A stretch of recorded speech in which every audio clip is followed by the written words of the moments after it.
Bonsoir et bienvenue dans ce journal. Merci de choisir Canal Congo Télévision pour vous informer sur le plan sanitaire. L'actualité reste dominée par la réapparition de l'épidémie du choléra en RDC. Approché à ce sujet, le docteur Jean-Jacques Mbongani, ancien ministre de la Santé publique, Hygiène et Prévention, explique le mode de contraction de cette maladie et donne ici des pistes de solutions pour prévenir à cette dernière à travers une recommandation formulée à l'endroit du gouvernement et la population congolaise. Il est au micro de Edi Kabea. D'abord, je vous remercie de l'intérêt que vous accordez à cette épidémie, parce que à ce stade, il faut réellement parler d'une épidémie qui est le choléra. C'est une des maladies qui rongent effectivement la santé des Congolais. Et c'est une maladie connue, parce que vous devez retenir, il faut que la population sache que la RDC est une niche écologique aux épidémies. En fonction de la situation écologique de notre pays, géographique, nous sommes enclins à rencontrer plusieurs épidémies. En ce qui nous concerne maintenant, c'est la maladie qu'on appelle le choléra, mais qui a une grande propagation à la population, de telle enseigne qu'on nous parlons d'épidémie. Ça fait déjà depuis quelques mois, depuis la deuxième semaine épidémiologique de l'année 2025, que s'est manifestée dans l'arrière-pays, dans le Maniema, avec une évolution dans la province de Chopo, dans toutes les provinces quasiment, les provinces du Grand Kassai, le Tanganyika, dans les deux Kivu, le nord et le sud Kivu, parce que la propagation et la diffusion maintenant, elle est fluviale, donc elle suit le courant du fleuve et ses affluents, et donc la maladie, l'épidémie a atteint également Kinshasa, le Congo central. Donc nous parlons actuellement d'une catastrophe sanitaire liée à l'épidémie de choléra en République démocratique du Congo. Donc la maladie du choléra, donc le choléra, comme votre consoeur l'a dit, c'est une maladie diarrhéique qui se transmet à travers une bactérie qu'on appelle le Vibrio cholerae. Donc c'est une maladie bactérienne qui est souvent transmise à l'occasion des contacts avec des matières fécales. Donc c'est-à-dire il y a déjà un problème d'hygiène.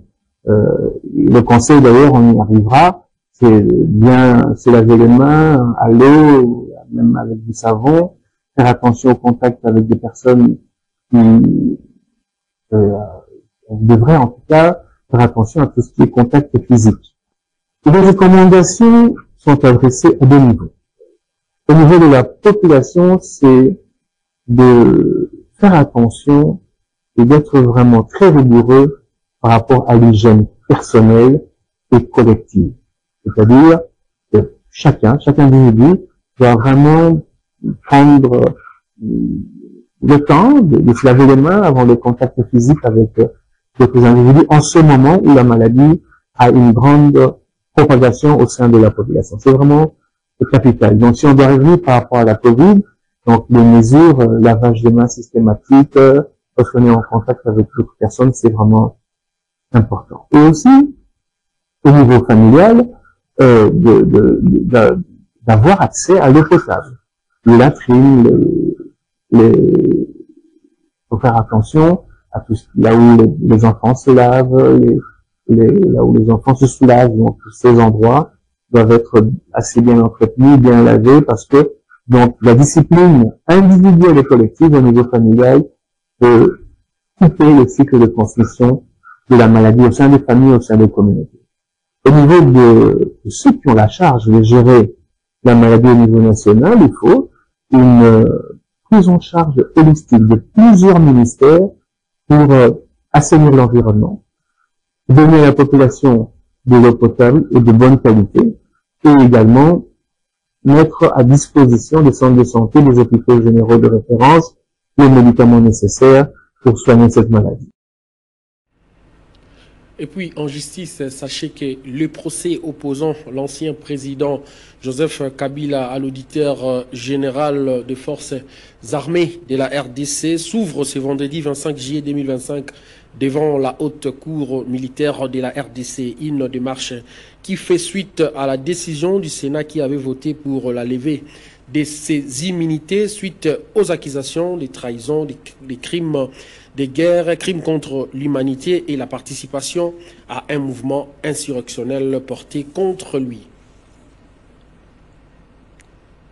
La mission de l'Organisation des Nations Unies pour la stabilité en RDC a, dans un communiqué, condamné une série d'attaques meurtrières menées par les rebelles ADF ayant causé la mort au moins 82 personnes au cours du mois de juillet dans la province de l'Ituri et du Nord Kivu. La MONUSCO a également dénoncé les offensives lancées par les groupes armés Convention pour la Révolution populaire contre les positions des FRDC dans les territoires de Djougou ainsi que les actes de pillage et de profanation dans la paroisse catholique de Lopa perpétrés le 21 juillet par les groupes Codeco. Bruno Lemaki, chef par intérim de la MONUSCO, insiste sur l'urgence de traduire en justice les auteurs de ces crimes afin de mettre fin à l'impunité. Un flux de déplacés de guerre s'observe en ville de Beni ces derniers temps. Ces déplacés venus des différentes zones suite aux attaques du M23 ont envahi certains quartiers de la commune de Moulekereka, bloquant ainsi le fonctionnement de ces bureaux administratifs. L'autorité municipale appelle le gouvernement congolais de prendre des mesures qui s'imposent pour venir en aide à ces personnes vulnérables. Notre correspondant à Beni, Joël Kamabou, nous fait le point. Les déplacés de guerre originaires de différentes zones comme Goma, Rutshuru, Kirumba, Massissi et d'autres agglomérations font face à d'énormes défis dont manque de nourriture, soins de santé et d'abri. Ces derniers passent à la belle étoile. Dans la commune de Moulekera par exemple, des bureaux administratifs sont actuellement envahis par les déplacés de guerre fuyant leur milieu d'origine suite aux affrontements. Parmi ces déplacés figure le dépendant des militaires. Le commissaire supérieur Ngongo Mangaditonné, alors Bogomesso de la commune de Moulekera, qui confirme les formations, indique que certains quartiers agirditions ne fonctionnent plus suite à l'occupation de ces bureaux par les déplacés de guerre. Il cite notamment le quartier Tamende et Boutsili occupés par les femmes veuves, voire même certains militaires à fonction. L'autorité municipale rassure que des mesures urgentes seront prises afin de trouver solution à cette situation. Certains des quartiers composant la commune ne fonctionnent plus parce que les déplacés ont envahi tout l'espace du bureau du quartier où on trouve les femmes militaires, même certains militaires en fonction ont envahi les bureaux du quartier Tamende qui pour le moment n'est plus accès. Nous n'avons plus moyen d'accéder à nos bureaux et nous sommes en train de vivre impuissants face à cette situation. La hiérarchie, je crois, est au courant puisque dans des réunions que nous, tous les niveaux, nous faisons écho de ce problème, de cette situation. L'autorité communale plaide auprès du gouvernement congolais et ses partenaires de fixer leur regard sur la cession de déplacés et d'intensifier leur soutien pour répondre aux besoins des populations vulnérables qui ne savent plus sur quel ça se vouer. C'est là qui peuvent nous venir en aide pour résoudre ce problème-là des quartiers qui est maintenant vraiment inaccessible ou inopérant. Les chefs ne peuvent plus entrer, même les agents du quartier ne peuvent plus entrer dans leur bureau pour travailler. Il faut des solutions urgentes par rapport à cette situation. La hiérarchie puisse jeter un coup d'œil ou prêter une oreille attentive aux problèmes de déplacés internes dans notre juridiction, la commune monétaire. Il faut le dire, pour le moment, il s'observe un afflux déplacé venu de différents milliers du petit nord de la province Nord Kivu, fuyant les rebelles 23 qui vivent dans des conditions difficiles et méritent une assistance. Ces derniers appellent les autorités du pays de mettre fin à la guerre pour leur permettre de retourner dans leur milieu d'origine. Beniville, Joël. Rester invisible pendant plus de 2 semaines sans que l'opinion publique ne soit informée de son emplacement ou des raisons de son absence, le gouverneur du Haut-Katanga, Jacques Kiaboula, a fait une apparition publique inattendue devant sa résidence située dans le quartier Golf à Lubumbashi. En effet, devant une foule nombreuse, l'autorité provinciale a salué sobrement les citoyens d'un geste de la main sans prononcer des discours avant de regagner son domicile. Selon des sources proches du gouverneur, Jacques Kaboula pourrait se rendre très prochainement à Kinshasa où il aurait été invité par le vice-premier ministre en charge de l'Intérieur. Toutefois, aucune déclaration officielle n'a été faite pour éclairer la population sur les motifs de son silence ou les contours de cette éventuelle rencontre. Vous le savez que l'instruction sur le fond du procès Constant Moutamba a débuté mercredi devant la Cour de cassation. À ce sujet, suivez les avocats de l'ancien ministre de la Justice. La Cour, avec nous, enquêter sur les accusations qui sont portées contre le ministre d'État Moutamba. C'est ce qui se passe ici. Donc je ne vais pas sortir de ce qui passe ici parce qu'en tant qu'avocat, je ne suis pas là pour commenter outre mesure le procès qui est en cours, mais juste pour des raisons pédagogiques, je peux vous dire que la Cour est en train de faire son enquête. C'est ce qu'on appelle l'instruction d'audience. Elle cherche à savoir si les accusations portées contre le prévenu par le procureur général sont fondées ou non.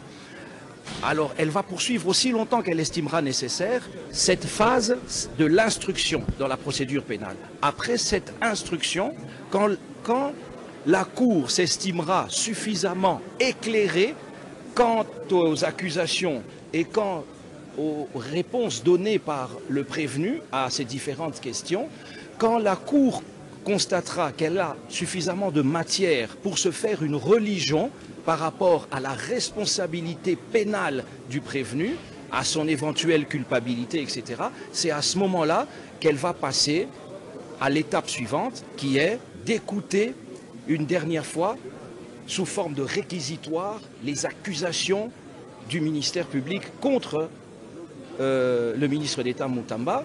Et ensuite, nous passerons à la phase des plaidoiries où les avocats de la défense démontreront, c'est notre mission, une fois pour toutes, l'innocence du prévenu qui plaide non coupable naturellement. Puis de près le dossier du ministre honoraire Constant Moutamba, je vais leur inviter à faire confiance à la justice.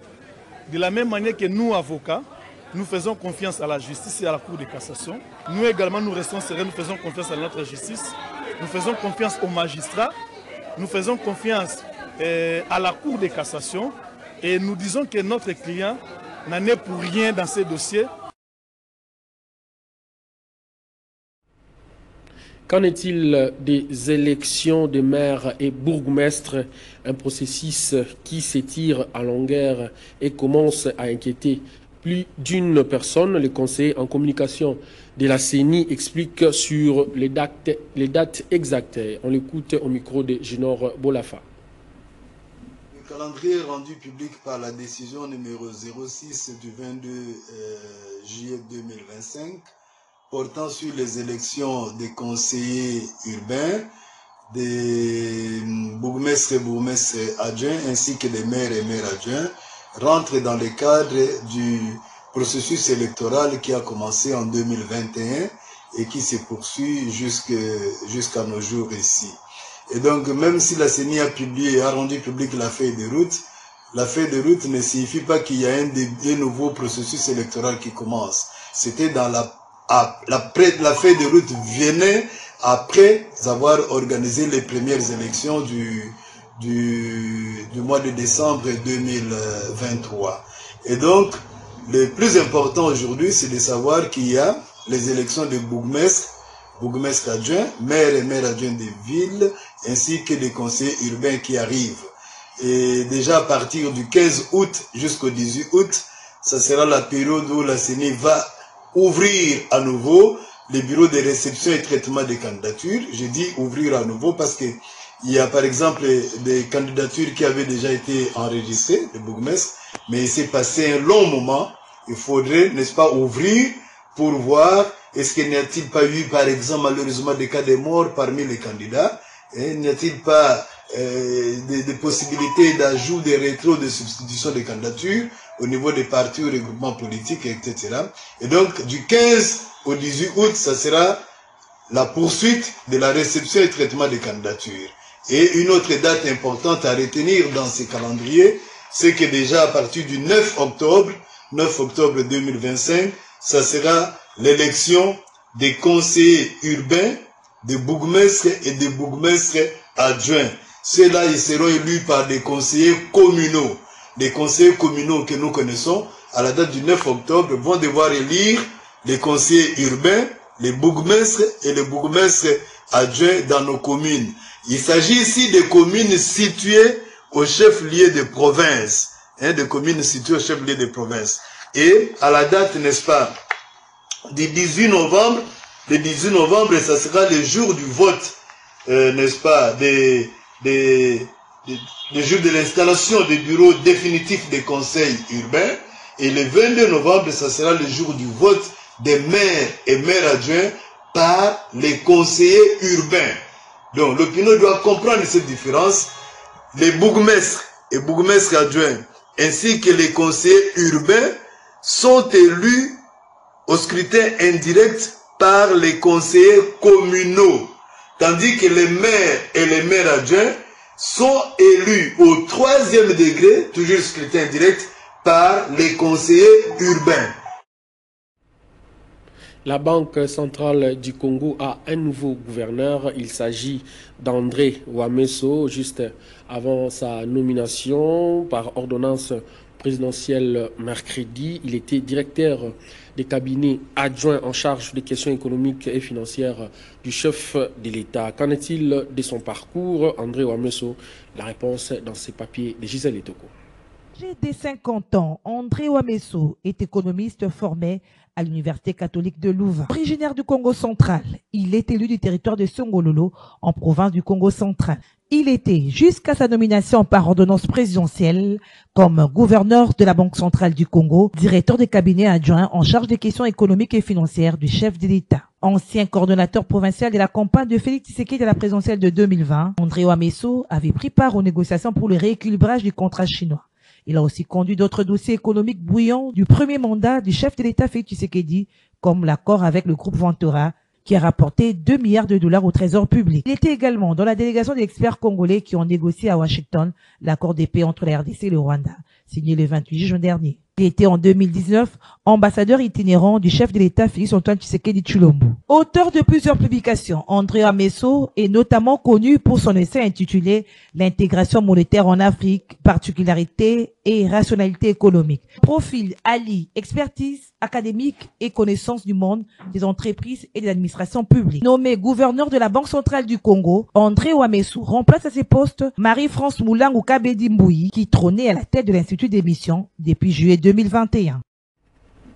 Et cette nouvelle est triste. Avant de boucler ses journaux, un avocat a été retrouvé mort à son domicile après 3 jours d'absence inquiétante. Le défunt vivait seul, ce qui rend les circonstances de sa mort encore plus troubles. Regardez. Avocat au barreau de Kinshasa Matete, cet homme a été retrouvé mort à son domicile après des jours d'absence inquiétante. L'homme de droit n'avait plus donné signe de vie depuis 3 jours. Alerté par ses voisins préoccupés par son silence inhabituel, des proches ont fini par forcer la porte de sa résidence ce mercredi 23 juillet 2025. Ce que vous voyez, c'est le maître Jean-Michel Selmani qui n'est plus en vie. On vient de casser la maison à peine. On a fait à peu près 3 jours, la personne ne s'est fait plus voir. Ni son entrée, ni la sortie. La raison pour laquelle on a pris les images, peut-être que ceux qui la connaissent, maître Jean-Michel Selmani se trouvait mort dans sa maison là, il loue. Voilà. Son corps a été découvert en état de gonflement avancé, indiquant qu'il était décédé depuis plusieurs jours. Le défunt vivait seul et pour l'heure, aucune information officielle n'a été donnée sur les causes du décès. Ni la femme. Alors nous sommes là, nous sommes descendus sur place avec les sous-officiers du premier, sous-officier du procureur de Matete. On est là ensemble avec les agents et la Croix-Rouge internationale du Congo. Le corps a été pris en charge par les agents de la Croix-Rouge en attendant les conclusions des autorités compétentes. C'est par cet élément que nous bouclons ce journal réalisé par Moses Lelo. Merci de l'avoir suivi et bonne suite des programmes sur nos antennes.